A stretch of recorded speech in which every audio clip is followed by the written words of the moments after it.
On this earth, life has survived ice, fire and silence. Forests fell, empires vanished, yet one flower kept blooming.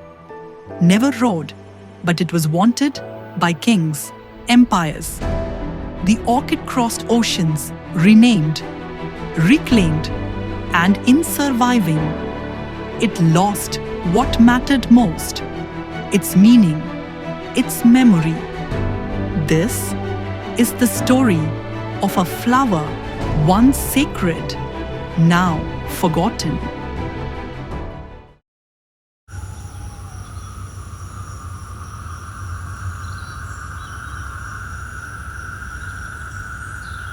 The jungle doesn't sleep, and neither did Charles Wentworth.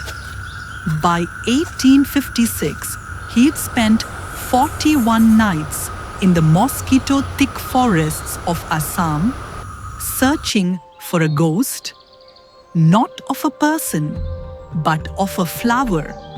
The orchid was said to bloom only once every 2 years, high in the canopy, pale, fragrant, unnamed.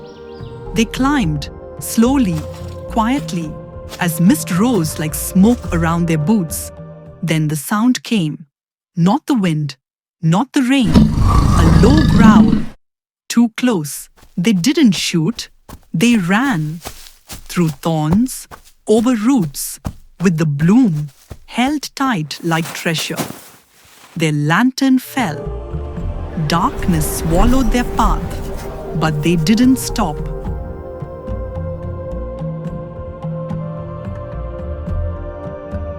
By morning, the sun rose over a riverbank, and there it was, a small steamship, waiting to sail for Calcutta. The orchid was packed into a crate, labeled in faint ink, "Live Specimens, London." One orchid, one night, and a price that would pay for a manor house.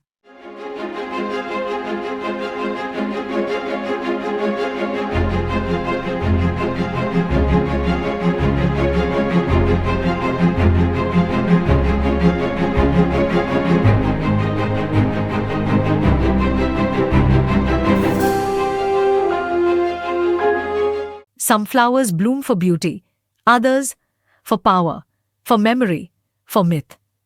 The orchid has done all that and more. It stirred kings, lovers, and empires.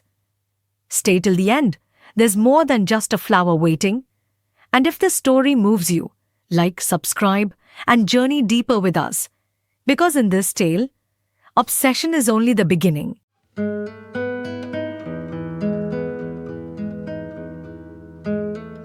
Isel had only turned 13, but today she would carry the orchid. For generations, her family had gathered the same flower, not for decoration, but for something older, a secret only the temple drink makers knew. Please, bloom today. Everyone is waiting. She had heard the stories, how one sip could stir love, how it was offered to kings and gods alike. But today, she would see it for herself. This orchid, Tlilxochitl, was sacred to the Aztecs. Known today as the vanilla orchid, it was mixed with cacao to create a ceremonial drink, rich, fragrant, and symbolic. It wasn't just taste. Orchids were part of ritual, courtship, even medicine. They represented elegance and spiritual connection. Far across the world, in ancient China, orchids took on a different meaning. Confucius called them the king of fragrant plants. To him, they symbolized noble character, graceful, dignified, quietly powerful. In Japan, orchids were symbols of refinement and bravery, gifted only to emperors and warriors. A flower of honor. One flower, many meanings. From jungle to scroll, temple to battlefield. The orchid has always been more than just a bloom. It's a story rooted in the soul of civilizations.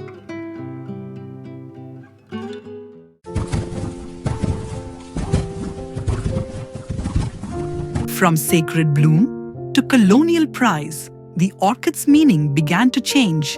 By the mid-1800s, it had become more than a flower. It was a botanical trophy, a living emblem of imperial reach. British collectors smuggled orchids out of colonies, India, Java, Brazil. They traveled in glass terrariums called Wardian cases, ancestors of the modern greenhouse, delicate, protected, alive across oceans. These flowers weren't just beautiful, they were political. To place one in a London greenhouse was to declare that even nature could be conquered. But the orchids that arrived in Europe carried no memory of where they came from.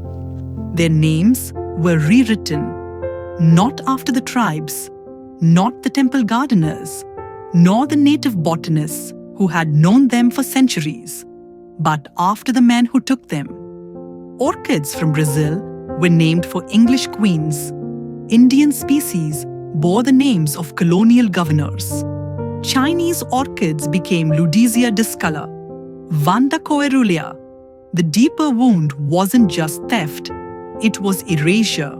A flower once offered in ritual, now displayed behind glass, numbered, renamed, owned.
This orchid, it nearly killed me.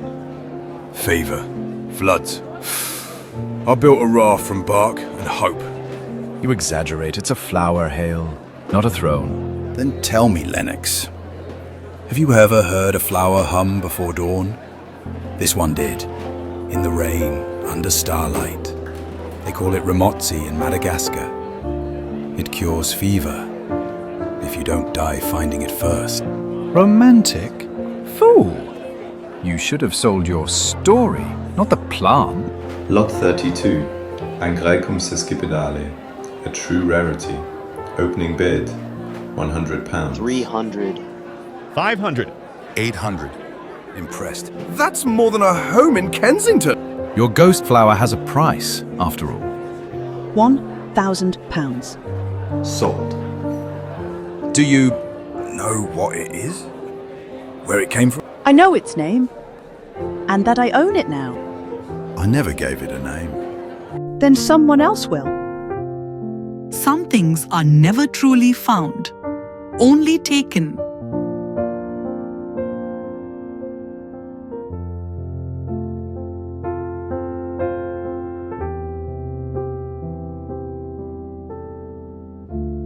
Today, orchids are everywhere, on hotel desks, in wedding arches, airport shelves, plastic pots in perfect rows, scentless, hollow.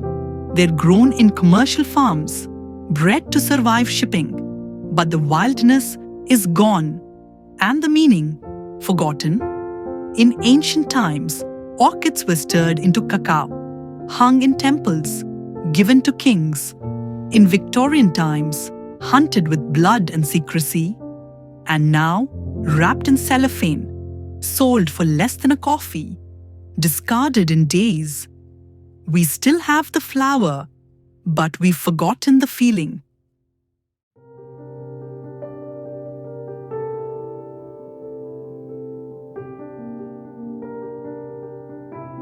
In India, the story was no different.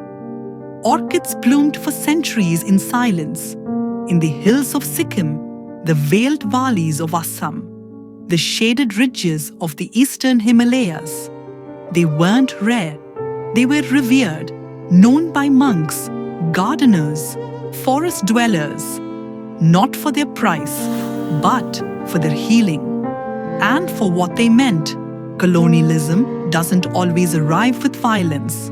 Sometimes it arrives with a sketchbook, with a Latin name, with quiet eraser. India lost many things to empire: cotton, indigo dot the looms of artisans. But it also lost something less visible: knowledge without names, stories spoken, not stored. Even orchids were taken, not just their petals, but their meanings.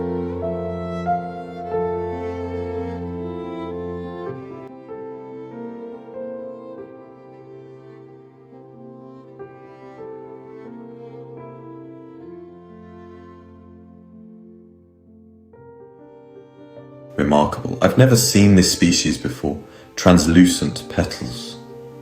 Lilac-veined. It must be new. Perhaps Kingia purpurea.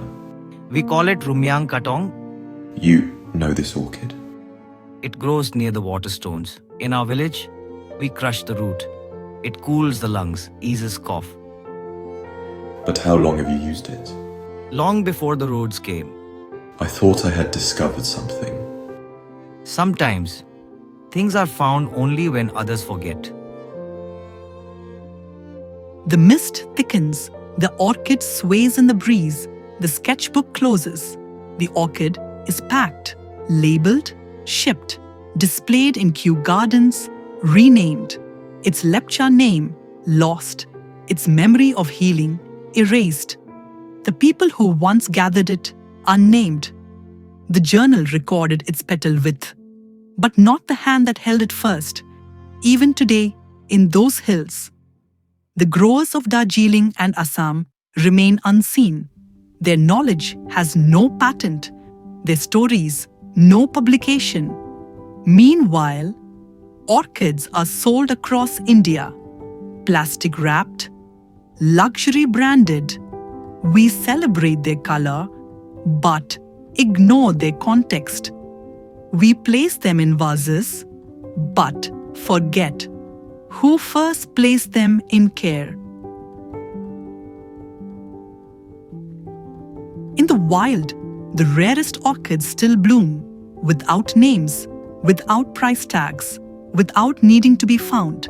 Somewhere, in a forest no longer charted, a girl, like Ezel, may still kneel in silence, not to conquer, not to sell, but to offer.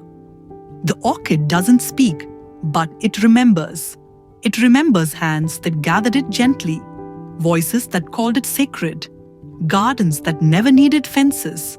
Not everything ancient is lost. Not everything rare needs rescuing. Some beauty is meant to vanish quietly, like scent in the wind.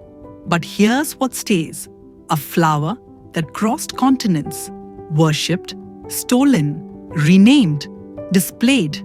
It survived, but the stories didn't.